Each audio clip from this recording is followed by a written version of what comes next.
It's been hard work for ranchers over the past few years trying to replenish their cattle stock. Yeah, the cattle numbers dropped significantly during the drought that happened between 2010 and 2014. But now local ranchers have the highest numbers in the country. Roland Rodriguez is at the Texas A&M AgriLife Research and Extension Center this morning. And Roland, how did it happen and how does it affect us? Good morning, guys, and good morning, South Texas. Thanks to all the rain we received over the past few years, cattle ranchers have been able to feed their cattle. And unfortunately for those who love steak and hamburger, the retail prices with the expanding herd, well, they won't be changing anytime soon.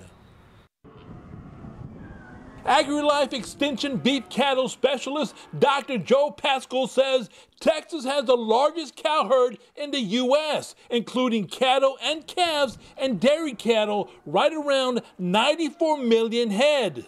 And right now, based on the number of heifers that are entering the feed yard, which is starting to slowly increase, that tells us that we are nearing the end of the high numbers in our production cycle.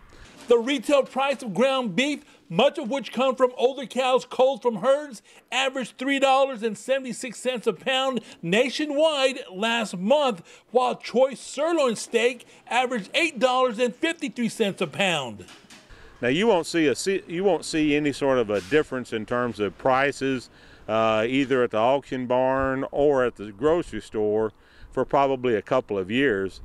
Because it takes a while for prices to catch up with what's going on in the production cycle. So why does the production cycle take so long? Well, the reason why it takes 10 to 12 years is because it takes about 4 to 5 years for a calf that's born today to raise a calf that's ready to go into the food chain. And so it takes a while for the price cycle and the production cycle they're offset just by a couple of years.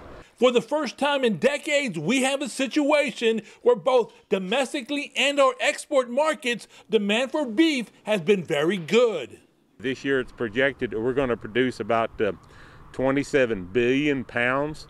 About $325 of every calf is exported. So we export quite a bit of that beef, and that allows us to produce large numbers of cattle. Beef cattle and calves generate sales of more than $10 billion annually. Even though we are growing slightly, all the signs seem to indicate that we're plateauing in terms of cattle numbers, and that's what gives us stability. Hey guys, there is an upside to this. We will not see any price changes for at least the next 2 to 3 years. That's good news, I guess you could say. Yeah. Means you can keep enjoying that steak. Yeah. And because of the weekend rain, that whole Wednesday, they're going to have a wonderful time this springtime. The cattle are going to be fat and sassy. They are looking forward to it. They're going to have a swagger walking down the pasture there. Let's go from